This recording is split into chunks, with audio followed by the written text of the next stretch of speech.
कहीं ना कहीं देखिए रुझानों में तो कम से कम ये दिख रहा है कि आप पीछे चल रहे हैं और आपको जनता ने सिरे से नकार दिया है।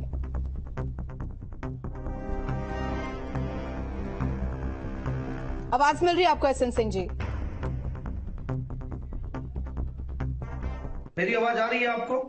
जी देखिए, उत्तर प्रदेश में ही 2017 से जब से विधानसभा का चुनाव हुआ, भारतीय जनता पार्टी की सरकार बनी, जनता के आशीर्वाद से ही छोटे बड़े 20 चुनाव भारतीय जनता पार्टी जीती है। इस नाते हम जनता को कोई दोष नहीं दे सकते हैं। लोकतंत्र में जनता ही जनार्दन होती है।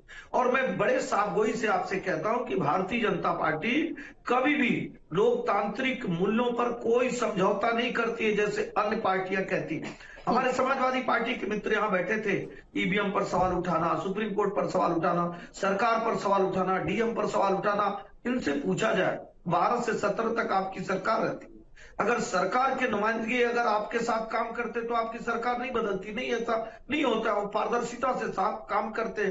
कोई भी आईएएस अधिकारी, आईपीएस अधिकारी, संस्थाएं वो स्वतंत्र होती है। आप एक बड़े पद पे रहते हैं, इस नाते वो आपके अंदर में काम करते हैं। और नहीं, सवाल ये है एसएन सिंह जी, 29 सीटों पर पिछड़ रही है बीजेपी यूपी में।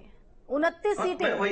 मैं वही बता रहा हूँ कि 1-2 घंटे बहुत जगह ऐसा हो रहा है जहां 1200, 1500, 700, 800 अभी इस तरह की चीजें चल रही हैं। हम निश्चित तौर पे वोट परसेंटेज इस बार भारतीय जनता पार्टी का उत्तर प्रदेश में कम। अमेठी के लिए भी कुछ कह लीजिए एसएन सिंह जी, अमेठी सीट पर भी कुछ ज्यादा स्थिति बेहतर नहीं है।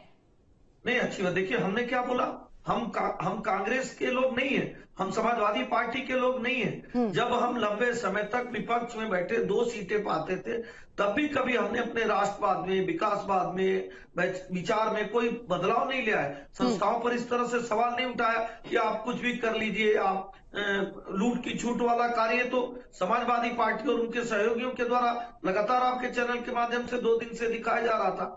हम भरोसा करते हैं, विश्वास करते हैं कि जनता जनार्दन, बिल्कुल जनता ही जनार्दन है और जनता का फैसला सराखों पर रहेगा। उत्तर प्रदेश में जो ये हैरान चौंकाने वाले आंकड़े आ रहे हैं, फिलहाल ये रुझान है, स्थिति क्या कुछ होती है तो अभी इसमें वक्त लगेगा। एक बार मैं फिर से धीरेन्द्र सर का रुख करना चाहूंगी। धीरेन्द्र सर, देखिए तमाम जब एग्जिट पोल सामने आए तो एक तरह से विपक्ष का जो रुख रहा था, पहले कहा गया कि बैकआउट किया जाएगा एग्जिट पोल्स को, लेकिन इसके बाद फिर मीटिंग हुई, उसके बाद फिर तमाम जो एग्जिट पोल्स है उसमें तमाम प्रवक्ता विपक्ष के आए, लेकिन ये कहा गया था कि कहीं ना कहीं ईवीएम को लेकर के जिस तरीके से बात आ रही थी, अब तो उत्तर प्रदेश में नहीं लग रहा है कि ईवीएम खराब वाली स्थिति विपक्ष की तरफ से रखी जाएगी। दरअसल ये एक जब लंबी हार होती है, हताशा हो जाती है, उस सब का एक कारण जरूर उस समय दिख रहा था। और विपक्षियों को भी मुझे लगता है कई बार जब आप लंबी एक अंधेरी रात होती है तो आपको यकीन होना बंद हो जाता है कि हाँ इसकी सुबह होगी। तो उस तरह की स्थिति में विपक्ष यहाँ आ चुका था, तो जनता पे से भी यकीन कम कर रहा था। और उसके बाद वो सबसे पहले जो भी है, जिस भी सिस्टम को उसको कोस रहे थे। अभी यही सिस्टम उनको जिता रहा है, इसी सिस्टम के सहारे। क्योंकि ये अभी मैं सुन रहा था जो कह रहे थे कि वो आकर बदलेंगे। मुझे भी लगता है कि अगर ये सरकार बदलती, अभी तो नहीं बदल रही है, तो एनडीए ही रहा है अभी तक के डाटा में हम देख रहे हैं। और एनडीए अगर सरकार बना रहा है और 300 वोट ठीक होती है, 300 सीटों तक लगभग पहुंचने की हर हालत में उसकी उम्मीद है कि 300 तक वो पहुंचेगा। तो 300 तक अगर आप पहुंचते हैं तो सरकार आप ही की है। लेकिन बेहतर अगर कभी विपक्ष होगा, मैं विपक्ष जो उस समय सत्ता पक्ष बनेगा, मैं ये जरूर देखना चाहूंगा कि वो कैसे बैलेट पर जाएगा। ईवीएम से 90 करोड़ लोगों के लिए 90 करोड़ बैलेट, मतलब 90 करोड़ लोग तो वोट करेंगे।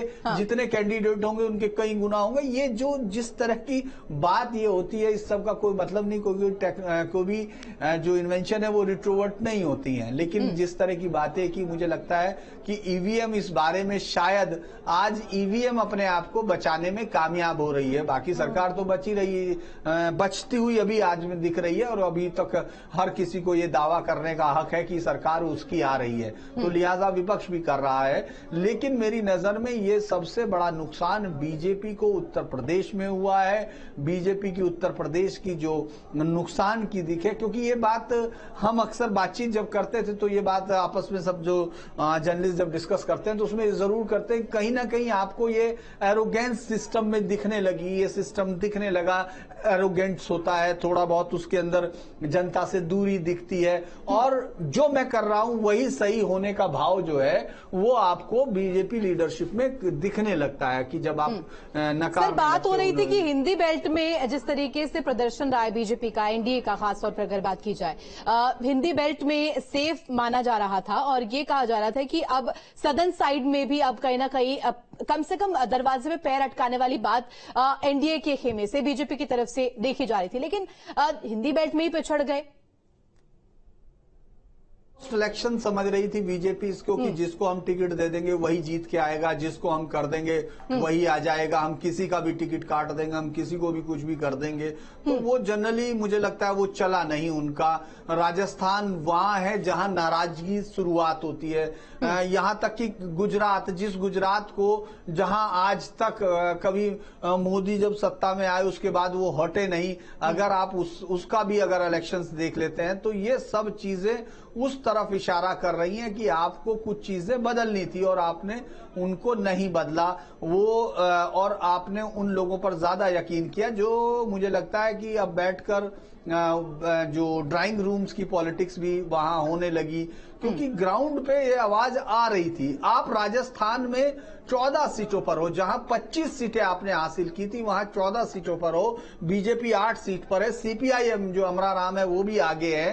तो आपको कहीं ना कहीं तो ये मेजर कहीं ना कहीं गड़बड़ आई है, इसमें कोई भी अभी तो नहीं बता पाएंगे, क्योंकि उत्तर प्रदेश में हार रहे हैं आप, हरियाणा में हार रहे हैं आप, जो पूरा मतलब हारने का मतलब अपने पुराने परिणामों से बहुत कहीं दूर जाके खड़े हो रहे हैं। राजस्थान में है, फिर आप कर्नाटक में है, तो लगातार हाँ जहां आप सत्ता में नहीं थे वहां आप थोड़ा बहुत लड़ते दिख रहे हैं। बंगाल में आप 5 सीटें 7 सीटें खोते हुए दिख रहे हैं। तो अगर हम लोग इस तरह देखें तो सब तरफ बीजेपी को नुकसान होता हुआ अभी तक की टैली ये बता रही है, और बहुत रिवर्सल ट्रेंड का समय मुझे लगता है कि अब गुजर रहा है, धीरे धीरे घड़ी जो है गुजर रही है। तो मुझे लगता है बीजेपी को अपने आप पर सोचना होगा, क्योंकि अब आपके पास सोचने का पूरा समय होगा और आप उस ताकत में नहीं होंगे जिस ताकत में थे।